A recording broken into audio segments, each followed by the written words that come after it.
Number 10. Victory Comics. We touched on this one a titch in part 1 when we talked about how The Boys as a series is disparaging to the comic book myth-making machine. But let's take a closer look. Victory Comics is the company detailing the fake exploits of the superheroes in The Boys universe, publishing them and straddling the line between fiction and reality. While they are not newspapers or even regarded as such, they still are paradoxically viewed as factual in some capacity by those who consume them, with those who have read them feeling they know the true flow of events. Victory Comics as a name very much speaks to the early golden era of comics, and their eventual turn into also being propaganda magazines after the start of World War II. The Boys, despite being a comic, views comics as a bit of a danger, as they can be consumed without thought and provide people with a worldview. Remember, this is just one outlook, though some will claim it is the only one. But in a way, it can deny agency and critical thought, and it can also sometimes conflate correlation with causation. If people were truly all such mindless sheeple, books like The Boys wouldn't exist. Still, makes you think, provokes discussion. Number 9. The adaptation thinks it's new. Now, in the lead up to the Boys series, there has been the usual press tour, the interviews with creators, etc. And one thing that's a little scary about Kripke's interviews is that it seems like it's very much pressing the "oh my god, this is the first dark deconstruction ever." It's an interesting one, and a gory one at that, but it's not the first, not by far. And also what it's saying is not a brand new shocking revelation. Like, hey guys, superheroes are people too, and maybe they're jerks. It's not a stop the presses moment, but hey, I'm a bit of a cynic. Also, people keep comparing The Watchmen and The Boys, and guys, they have very different theses. Just because they both have an assault scene and deconstruct heroes, the deconstructions are very different. Number 8. A defective product. In The Boys universe, as we mentioned in part 1, the Seven, the not Justice League, are essentially bought and paid for by the Vought Corporation, who are using them to advance their own power-grabbing goals. However, what this means is that the Seven are a product. This aspect has actually aged quite well in an influencer age of branding. In fact, it actually plays better, although one has to wonder how so much debauchery would be kept under wraps in the social media age. But I'll suspend my disbelief, I mean, a lot is hidden now. Still, this means that when things go wrong, the Seven are viewed as defective products by their handlers rather than people. Raised in such a warped environment, is it really a wonder they went so wrong? Number 7. Issue 40. So The Boys is divided into story arcs that overall tell an overarching narrative, and is eventually punctuated throughout by miniseries that expand upon the characters or events, or just, well, there to push the boundaries. Looking at you, Herogasm. However, a turning point for the level of depravity is reached in issue 40, when the Homelander receives his blackmail photos and we get to see what's in them. And I can't show you, but I can tell you, babies are eaten. Cannibalism. Are we still monetized? People don't like baby eaters. Just when you thought it couldn't go any higher, yeah, this series is a lot of a lot, and some people are not here for it. And it crosses that, you're just doing this to do it threshold. Everybody has a different barrier. They haven't found a movie, book, or anything that could stop me from eating yet. I'm like the boy who couldn't get the shivers, but with gore. Body horror me. Number 6. No origins. So as mentioned, the superheroes are promoted through their comics and other media, and they all have origins similar to those of classic superheroes that we've read about. Here's the thing, not only the Homelanders is fake, all of them are. All the heroes have the same horrible origin. Sort of. At least they're all created in a way that involves Compound V. That compound will give anyone powers. So you too could be a corrupt hero. Rejoice! And also, once it's out there, it can be passed down genetically. So Fantastic Four style, kinda. Number 5. Baby killers. Speaking of children and passing down powers, now these superpowered pregnancies are quite dangerous because sometimes the powers can manifest in the womb. So these powers can actually kill the mother. In fact, spoiler time, that's part of the Butcher's backstory. His wife is torn apart by her superpowered pregnancy. It rips through her womb with its laser vision. He has to smash it to death, and also he has permanent laser burns on his arm. Dark, dark, dark. So these babies and the deaths they cause need to be covered up. Can't let people know, although some of these babies are also the result of assault. Now, since the truth about Compound V and what it does isn't out there, there's just a lot of bad things happening. Superpowered children are terrifying. Franklin Richards, Dark Superman, the movie, aka Brightburn, that's also pretending it hadn't been done a million times as well. Sorry, salty. When people go on to something as groundbreaking and it's about the 28th time it's happened, you know, it can still be good, just don't pretend it's new. Number 4.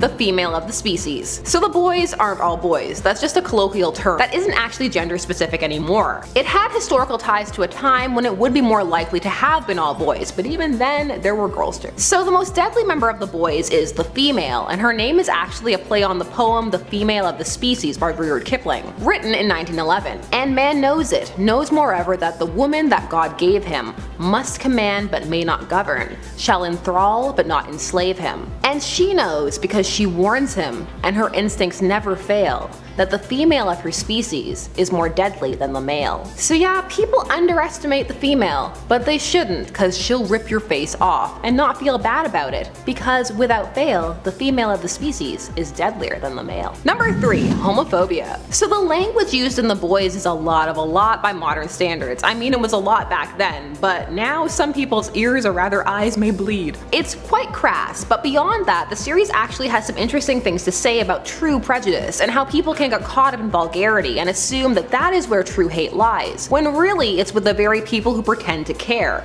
and say all the right things. Case in point, the heroes who do all kinds of outreach for LGBTQ+ youth, but only because the company mandates it. Again, it's that concept of perception versus reality, which can be warped in more ways than people think. Ideas are nuanced, not just a one-way street. Number 2, betrayal. So this series has some twists and turns, and oh boy are they twisty. The whole climax before the last arc, well, it's a story breaker for some. There are revelations on both sides, and I'm not going to ruin them because I'm not Kelly. No shade, I also spoil stories all the time. I warned you. Let's just say that some motivations aren't what people thought they were, and not everyone is who they say they are. Am I hyping you up yet? Are you hyped? Number 1. Garth Ennis hates superheroes. So Garth Ennis wrote The Boys, and while he is not here for superheroes, he discussed it during his interviews leading up to his new series. He said, and I quote, "While I regard costume superheroes really with a good deal of suspicion and disdain, so I tended to follow my instincts in that regard. One thing I would say is that in a way that the mainstream world of entertainment has caught up with comic books, people have now been educated to the notion of shared universes, of worlds, of superheroes, of walking out your door one morning and seeing Spider-Man swing past and walking to work and seeing Iron Man battling somebody. I would still be very shocked to see those things. I mean, okay, so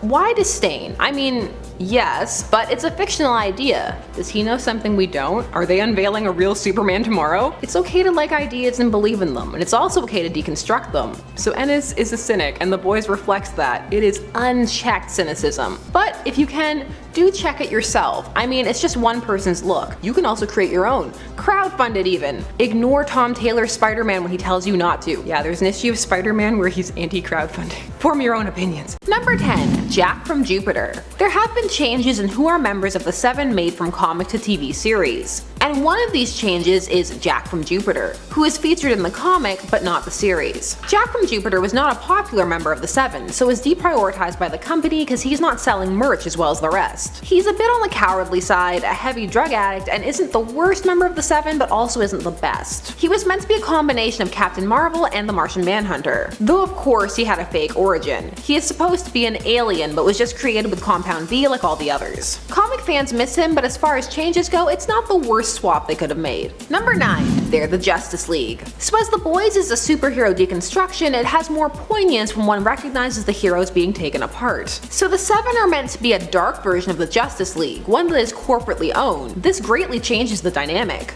Really, that puts them more in line with the JLI, the Justice League International, rather than the standard Justice League. But the members of the 7 are based off the premier members of the Justice League. It's a cynical look at the idea of an elite superhero group, but it falls perfectly in line with Ennis's admitted disdain for the concept. Number 8. Translucent. So the series is more interested in deconstructing superheroes in general. They don't have to necessarily be DC ones, though there is a focus on mocking Snyder.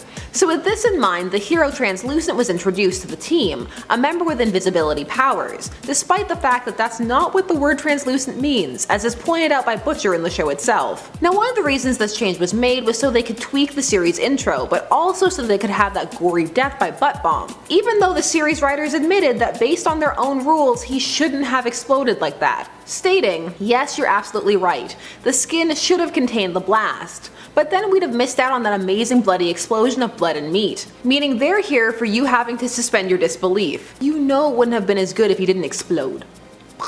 Number 7. His dog, Terror. This is on here because, well, this joke is a lot.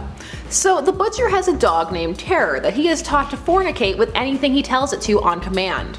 He can do it on command. Now this raises a lot of questions. How did he train it to do this? Why? The whole dog assault. Poor Terror, just trying to live a cute dog life, next thing you know you're banging on command. I just have questions. I wonder about things like this. The Terror so far has not made it into the Amazon Prime adaptation, to the sadness of comic book fans. He could show up later, he has been referenced. However, the changes being made to the series are quite intriguing and makes it exciting to know that you're not exactly sure what happens next. For some people hate it. Number 6. Speaking of Queen Maeve, let's talk about her and the Homelander. Her and the Homelander's relationship is a twisted mess in both versions, though in the series there's this odd, dark, twisted chemistry thing happening. Though some will not want to admit that or talk about it. So in the comics, the Homelander tricks her into having sex with Black Noir, takes photos of it, and then shares the photos around with the rest of the Seven. This very much hurts her and is also part of the distancing. It's even more disturbing when we learn what we do about Black Noir later on. Which, okay, real talk, redundant name is redundant. Which brings us to number 5. The backstory. As mentioned in one of our earlier videos on The Boys, the superhero origins are all fake, part of the propaganda machine propped up by the comic book industry to fuel Vought's hold on the illusion that the supers are heroes and forces for good, but also that they are something magical and unattainable to hide the fact that anyone can get powers by taking Compound V, which can then alter one on a genetic level, resulting in the birth of children with powers. The original 7 are lab grown. The Homelander actually has a produced origin of his landing and discovery. All false. Vought wanted to give Annie the backstory of being a rape victim. This alongside the debut of a more revealing costume than the one they had already forced her into. However, she refuses both the backstory and the costume, rejecting the insult to both victims of assault and also the trivialization of her own at the hands of other members of the Seven. Number 4. The Lamplighter's fate. One of the things that is almost instantly dissolved in the comic series is the truce between the Boys and the Seven, which was tenuous at best. The Lamplighter had been injured in the botched 9/11 mission, and as a result had been put on lots of meds. Well, these meds had some psychotic consequences, and he ended up murdering Mallory, a member of the Boys' grandchildren. After this, the Boys were on a warpath, so the Seven offered the Lamplighter to them to kill in exchange for a truce. The Lamplighter would later be reanimated by Vought Industries, though like all reanimated heroes, he is essentially a zombie. This was so the public would buy into the mythology spread by comics that heroes never die. He is kept chained up by the Seven in the basement, and they take turns cleaning up his mess. Number 3. He's manipulative. Now, The Boys is a series without heroes, but some have come to feel that The Boys' true villain is the Butcher, and this is because of how he manipulates all events and those around him, including his allies. As the series unfolds, it slowly becomes clear that what the Butcher has with the Boys isn't friendship or camaraderie, but instead is a means to an end, and he is constantly playing them off their weaknesses to keep them distracted from what he is doing. Examples of this include things like telling Huey he always wanted a little brother despite already having one, or putting him in situations where he has to use lethal force to cause him moral dilemmas so that he won't be able to observe and think, things that Huey is great at. He's also lied about his kills and his actual motivations, which we'll get to in a bit. He's not to be trusted, and those in the know don't, but even they aren't prepared for the true climax of events that actually didn't have as much to do with the Homelander as everyone had been led to believe. Number 2. The Homelander's upbringing. So there are a lot of factors that went into that, but one that stands out is him having to grow up in a lab, and what was done to secure him was intense. His father spent most of his life strapped to a hydrogen bomb, and his mom died giving birth to him. He's been treated as a commodity from birth and has no name. He ages slower than others, so he is also older than people assume, which means he has had more time to be groomed into the hedonistic mess he became. But that wasn't enough to stop him from rebelling. No, for that they had a contingency plan, and it went horribly wrong. Which brings us to number 1, the biggest spoiler. Here it is, spoiler-geddon. The Black Noir twist. Throughout the series, it is believed that the Homelander raped the Butcher's wife, that he has been indulging in cannibalism, necrophilia, and the like, that he has a dissociative personality disorder, and has been sending pictures of his own misdeeds to himself. But it turns out that wasn't the case. No, it turns out that Black Noir was a clone of the Homelander. He was made as a contingency plan to watch over the Homelander in case he ever got out of line, but he was never to act beforehand, and he couldn't reveal himself or have his own life. This drove him insane, rendering him incapable of speech, and forcing a permanent manic grin on his face. He was the one who performed many of the depravities attributed to the Homelander, in an attempt to trigger him so that he would finally have to stop him and fulfill his purpose and be free. It's a good twist, but it undermines a lot of Butcher's arc, but then works really well with Homelanders. It would be cool to see something like it in the series. This video was filmed just right after season 1, by the way, just putting that out there. Number Number 10. This series will out-preacher Preacher. Garth Ennis, the creator of The Boys, has garnered quite the reputation for just how graphic and shocking his work can be, with The Boys being the pinnacle for many. However, before that title went to another Ennis series, Preacher. This series was printed under DC's Vertigo imprint, and at the time, from 1995 to 2000, was known for just how many boundaries it pushed. It too has been adapted. Ennis has stated that one of his goals when developing The Boys was to out-preacher Preacher, and it's safe to say he succeeded, to the point that DC actually cancelled the book, and it was picked up by Dynamite Comics, which Ennis states was the biggest blessing in disguise they could have had. Because at Dynamite, they could go really hardcore. Talking about The Boys can be hard for a YouTuber because the range of what you can show, well, sometimes it would just be a censor bar. Heads crushed, men having sex with asteroids, babies eaten, the whole 9 yards. In at number 9, a dark deconstruction. When a superhero comic book is published, they usually take it one of two ways. The writer will either use a storyline of deconstruction or reconstruction. Deconstruction is where the comic book or movie adaptation will criticize our ideas of superheroes and really break down the moral complications that come along with that. Reconstruction, on the other hand, is when the narrative builds the heroes back up to the point of admiration and heroism.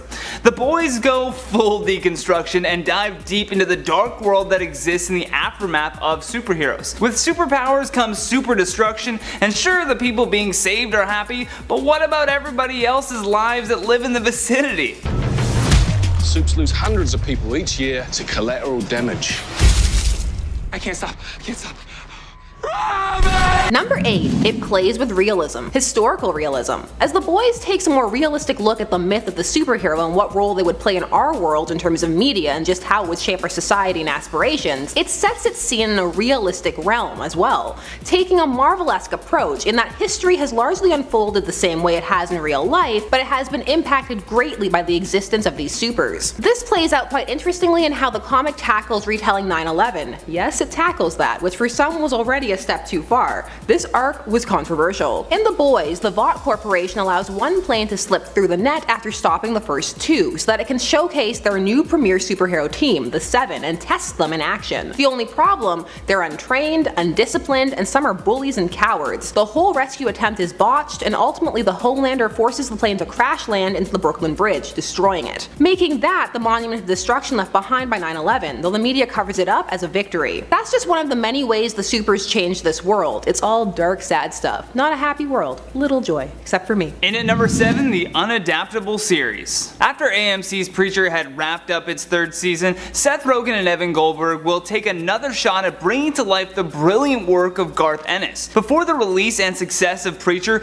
both The Boys and Preacher were considered largely unadaptable. Comic books have a unique space where they can essentially get away with whatever they want. However, when it comes to bringing that to television or the big screen, the censorship boards usually pump the brakes. Both of these comic books have extreme violence and very mature subject matter, but the success of Preacher was so undeniable that it carved out a nice little pathway for shows like The Boys to make it through. Spank the bastards when they get out of line. Number 6. Starlight was originally going to have much worse happen to her. One of Ennis' favorite characters while writing the series, or she came to be, was the character of Starlight, or Annie January, a new hero with genuine beliefs in the supers, brought onto the team to replace a dead teammate that the team and the media is pretending just retired, by having his corpse reanimated in a zombie-like state, so it can appear in the background of shots sometimes. They keep him in the basement. Yeah. Annie suffers some of the worst the Seven has to offer, from humiliation to sexual assault, but ultimately becomes one of the most well-rounded characters, and one that opens up numerous discussions about faith, personal responsibility, what it means to be good, disillusionment, and more. However, initially, Ennis was just going to have her be there as a punching bag, an example of the evil the Seven do as acted out through a foil, so her treatment was initially going to be much worse. However, once he began writing and the romance that develops in the series began to unfold, he started to think there's much more here and she deserves better, and hence her more fleshed out arc was born. In at number 5, a Zack Snyder connection. For those of you who are unaware as to who Zack Snyder is, he was the director for Batman vs Superman: Dawn of Justice, a largely controversial figure in the world of superhero movies, but nonetheless he became a huge inspiration for The Boys showrunner Eric Kripke. The Boys will explore the violent and arrogant superheroes called the Seven that basically have full control over the city. Picture corrupt cops with superpowers and you're you're pretty much there. The sociopathic 7 in the series begin to approve their very own movie deals within the television show, and Kripke says this is where the SNYDER aesthetic comes through. In an interview with Entertainment Weekly, Eric said every time they make a superhero thing, they're making a Zack Snyder movie. In the stuff that Vought makes, we were inspired more by DC than Marvel. The Marvel stuff is actually reasonably grounded, but the DC stuff tends to get a little pretentious, and we wanted the Vought superhero movies to be a little full of themselves. Like a bunch of f***ing twins. We got a f***ing job to do. I'm invincible! Number 4. The real world has altered this adaptation. Now, things are products of their time. It is inevitable that the real world ekes into works. What varies is the degree. Some people are trying to make something more timeless, while others strive for something more topical or relevant. Eric Kripke has been quite candid in discussions about The Boys, and how factors like the 2016 election and the Me Too movement have altered how they have adapted, scripted, and shot scenes. He has been particularly forthcoming about some changes to Annie's plot, as he wanted to handle it respectably, and not have it be shocking for shocking's sake. Firstly, shots fired at Ennis, and The Boys' shock factor actually has a point, because comics aren't normally that brutal. It's a contrast and purposeful, but I digress. Annie's story is a powerful one, but depending upon how it is presented, it can change the core tenement of what the series is critiquing. In the comic, the fact that Annie doesn't go public about what happens to her is largely because she believes in the myth of what superheroes are and doesn't want to shatter it. Coming out of that and realizing that these people are changing her, warping her, and what has occurred and what she has done, and Annie has agency and is very candid with herself, is a big part of the parallel between the Sevens and the Boys' stories. Kripke was quick to point out in this she can come forward and has a voice, which again, shots fired, she had one in the comics. However, this could be well presented, and while it hasn't aired yet, so it could be brilliant and I could love it more than the comics. What's scary here, for me at least, is I just clench up whenever someone says it's relevant. I just flashed all those relevant works from the 80s and 90s that have aged poorly. Remember when American Beauty was relevant? Remember when Crash was topical and healed the world? So do I. I'm scared. In at number 3, no heroes. This is definitely not your average superhero show by a long shot. In fact, there's no heroes at all. All you have is unlikable good guys that are conceited and self-involved, coming into conflict with a rogue CIA group whose mission is to destroy the quote-unquote good guys. Kripke has said himself that while he's a fan of Marvel movies, he believes a myth of superheroes always being noble has sprung up and needs to be criticized. The show is meant to expose superheroes and make audience realize that just because we're handed superpowers doesn't mean we won't use them for our own interests and motivations. They blow that perspective of heroes being the good guys right out of the water when they show Huey's girlfriend being torn to shreds by a super who's too busy to care. Number 2, it takes on comic books. This piggybacks a little bit off of Johnny's last point. So The Boys is a comic, but it's also very critical of the comic industry, or more so the mythology industry, the act of putting ideas on pedestals. There's a running theme throughout the book that this is a way for people to avoid the responsibility of having to change the world themselves, by believing that some magical person is just around the corner coming to save them. Basically the anti-Superman thought process,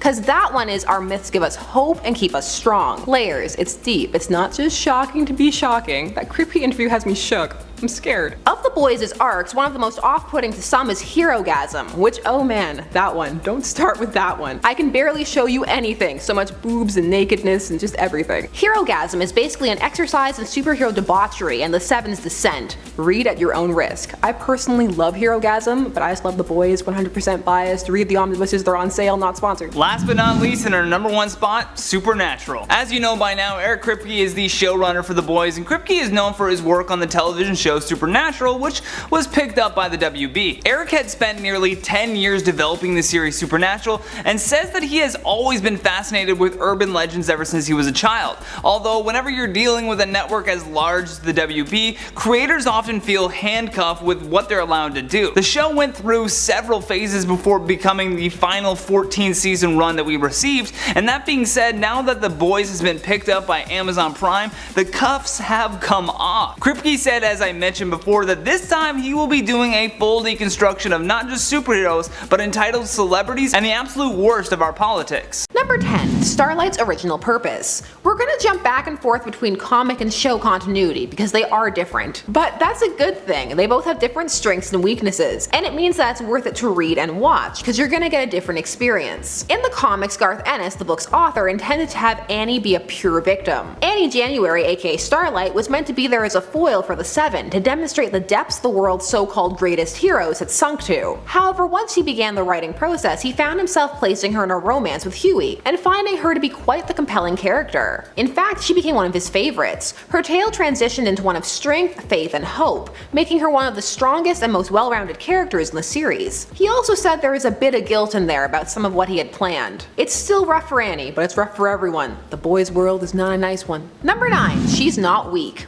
There is a misconception out there that the comic version of Starlight is weak because she is less vocal than her television counterpart. That is not the case at all. What happens is that her story unfolds more slowly and she has a harder time dealing with the shell shock that her heroes are all these monsters. And she has to really wrestle with what does being in the Seven really mean for her. She actually for a time finds herself becoming cruel like them, but rejects it and tries to maintain her personality, but also try and find a way to assert herself, which she does. Her tale is one that is very empowering and shocking, but it's meant to be. You're not supposed to leave the boys feeling clean. This brings us nicely into number 8, which is the changes made to some of Starlight's storylines for the adaptation. Most of these changes revolve around her sexual assault. This occurs when she first joins the Seven. In the comics, she is assaulted by the Homelander along with the A-Train and Black Noir, and she keeps it to herself, but finds ways to assert and defend herself within the team. She's not quite willing at the start to shatter the illusion for the people around the world, who she believes need heroes. She also does blame herself in a very realistic tale of self-doubt and questions of agency. Meanwhile in the series is the Deep and the Deep alone who coerces her into sexual favors, and spoilers ahead,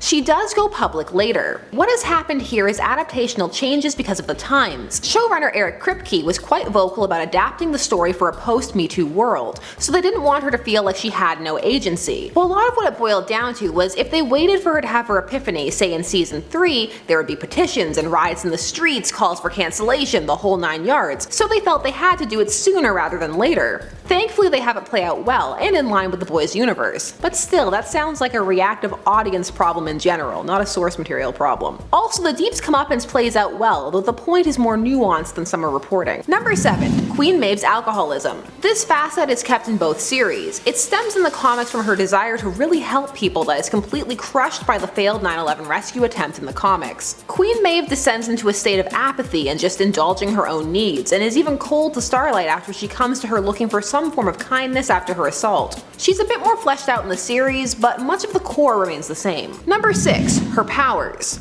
Now on the surface, Starlight's powers may appear to resemble Jubilee's Sparkle Sparkle, but just like Jubilee, they can be much more than that. It's not just fireworks. Starlight can absorb electrical energy around her to fuel her powers. She can fire energy blasts, and she is bioluminescent, meaning she can glow, but the level of brightness she can achieve is literally blinding. In the comics, she blinds the A-Train in one eye when he tries to lay his hands on her again. She also has a tragic backstory. She blinded her parents as a child, and had to be placed in special foster care for children with powers, which does seem plausible. If children manifested their powers from birth, there would be a lot of accidents, a lot of PR to dispatch. This is part of what causes Annie to reject the fake backstory the company attempts. Number 5. He almost killed his dad. So when we finally get a look at the Butcher's backstory, we see that it is as harsh as one would expect. Also, just fun fact, in the comics he's described as sounding like Michael Caine. The Butcher came from an abusive home and almost murdered his father, but ended up being dissuaded by his brother, whom he lied about having, or rather, not having. Up until he met his wife, he was just a ball of rage and violence, with only her being able to calm the storm within.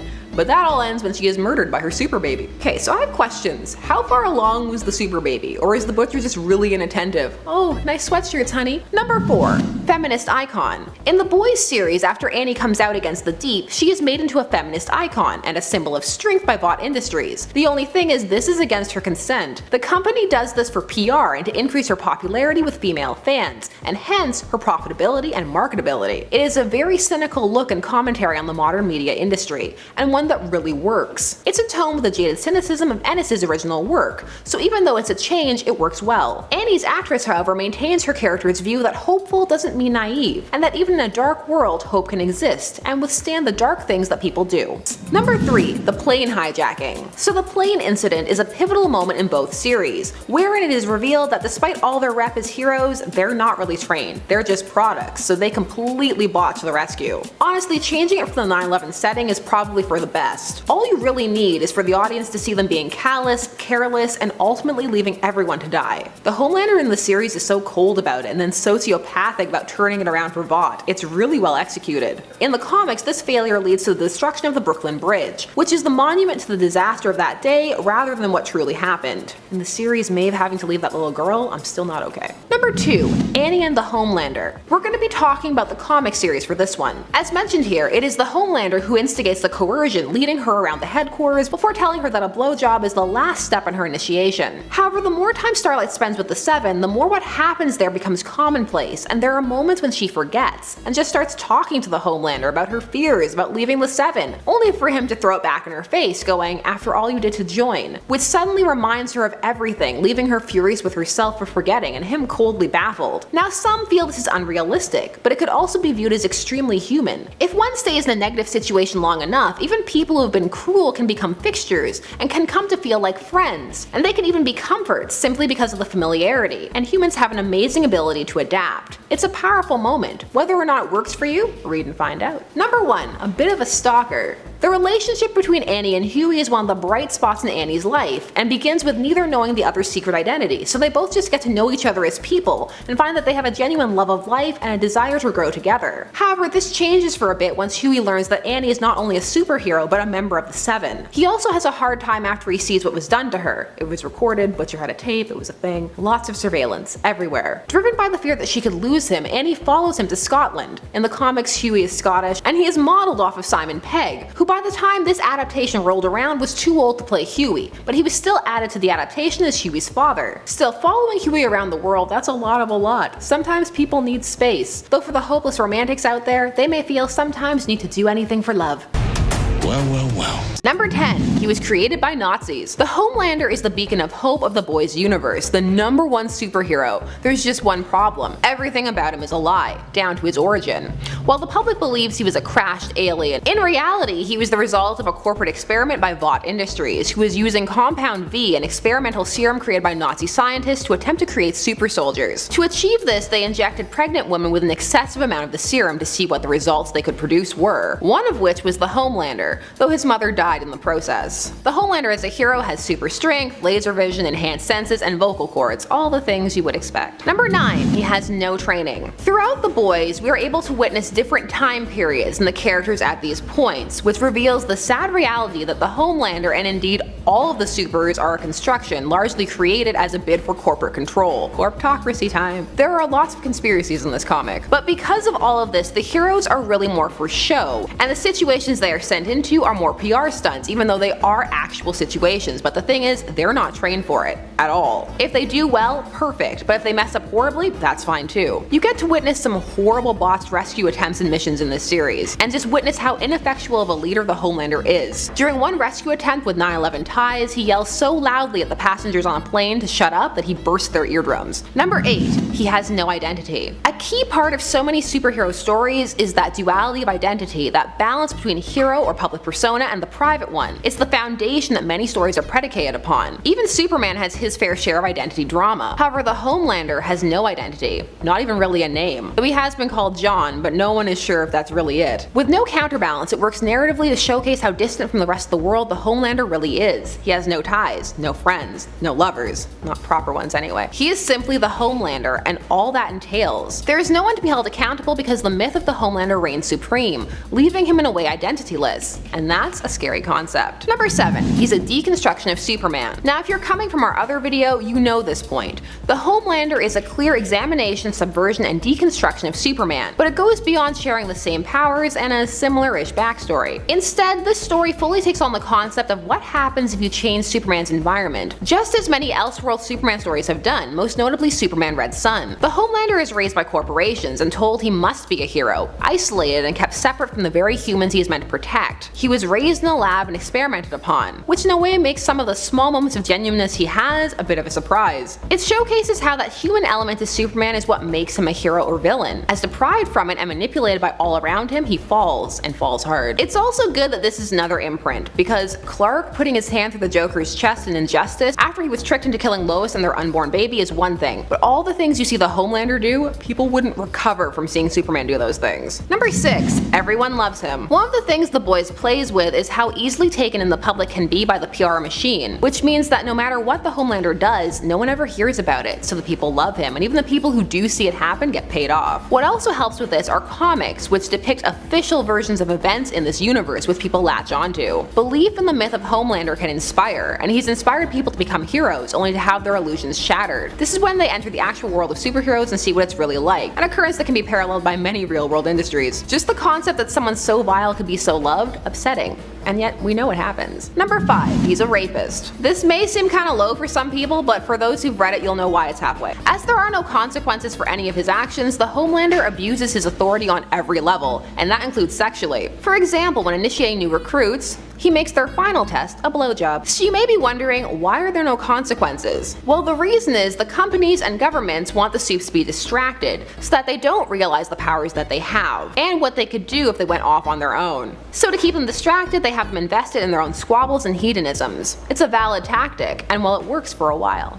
But just for a while. Number 4. He's insane. Side note, since I started watching Legion, I can't say that without saying it like Melanie Bird in season 2. He's insane. But seriously, the Homelander is having a breakdown. All of the things he's done, coupled with blackmail images featuring stuff he doesn't remember doing, all of this causes his mental state to deteriorate further and further until he inevitably snaps. What's scary about this is that so many people witness it happening, but through a combination of not caring, or not being able to do anything because of how powerful the Homelander is, he's kind of on an inevitable course for supervillainy. No holds barred villainy. Heads off, babies eaten, so many things. Number 3. He led an uprising. So the Homelander is the leader of the Seven, the Boys' universe's version of the Justice League, and so when he goes rogue and decides that they need to start doing things for themselves, forget their corporate handlers and the government, which they weren't really worried about in the first place, he has a whole group of supers at his disposal, and their lower level teams. Because of course, he is still an example, a dark example, but still something people follow. And this uprising goes hard, like decapitating the president, climactic battle in the Oval Office hard. Number 2. The Seven. So the Seven is made up of the world's 7 greatest superheroes, but in reality their name heralds something far more sinister. The Seven refers to the 7 women used as broodmares in their super soldier serum experiment. The 7 were women who wouldn't be missed, quote unquote, and because of their creation process, the 7 are more powerful than any of the other heroes, which also increases the amount of damage they do, accidentally. As mentioned, despite their heroic veneers, they aren't very good in crisis situations. The 7 actually had an agreement with the Boys pre-series to leave each other alone, but well, obviously that didn't work out. The 7 are marketed by the Vought Corporation and care far more about their marketing rights and cuts that they make off of merchandise than anything else, with the Homelander getting the most. Number 1.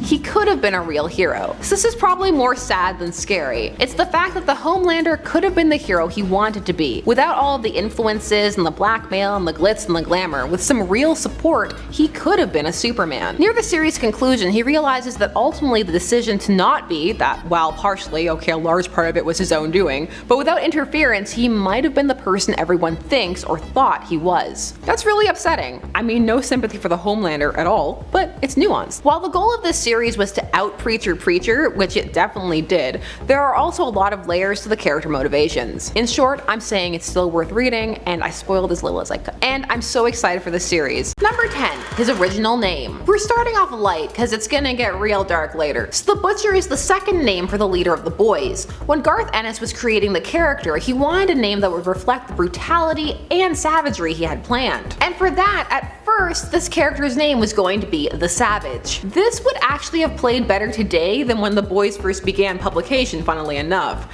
Back in 2006, the term savage was not a slang word that was hip with the kids. Rather, it was either an outdated term or an actual slur against the indigenous. Ultimately, he went with The Butcher, and he gets more mileage out of it with puns too.